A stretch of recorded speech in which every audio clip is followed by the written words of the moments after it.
The animation industry is in a rough spot right now. Studios are laying off artists left and right, projects are getting scrapped, and the future feels really uncertain. But how did we even get here? 3 of the 5 highest grossing films of 2024 were animated films. It seems like the bar for animation keeps rising. They're making cooler stories and cooler visuals than ever. And Flow, an independent film made in Blender, just won Best Animated Feature at the Academy Awards. This is a game changer for independent animators everywhere. It seems like we're in a golden age of animation. So why am I seeing so many looking for work posts on my Instagram?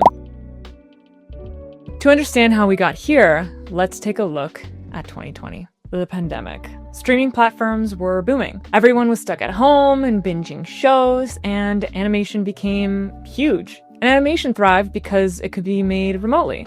Studios hired a ton of artists to keep up with demand, but as the market stabilized and things went back to normal, studios scaled back, leading to project cancellations and layoffs. US productions fell by 40% in the second quarter of 2024 compared to 2022. I was laid off from Netflix along with dozens of others when our film got cut or restructured.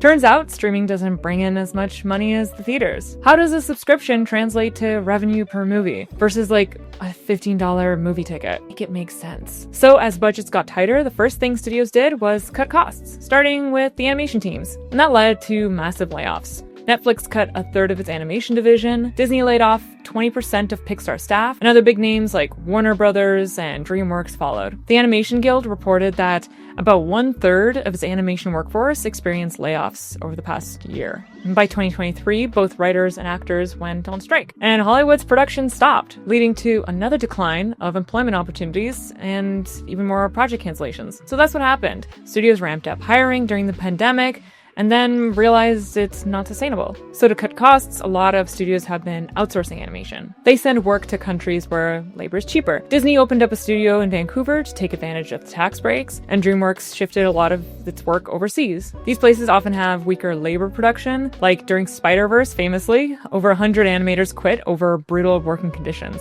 And that's because Canada doesn't really have animation unions like in the US, so artists here have fewer protections. And then there's mergers. Big companies keep buying each other out, and every time that happens, studios get shut down. Like when Disney bought 20th Century Fox and shut down Blue Sky Studios, laying off over 450 employees.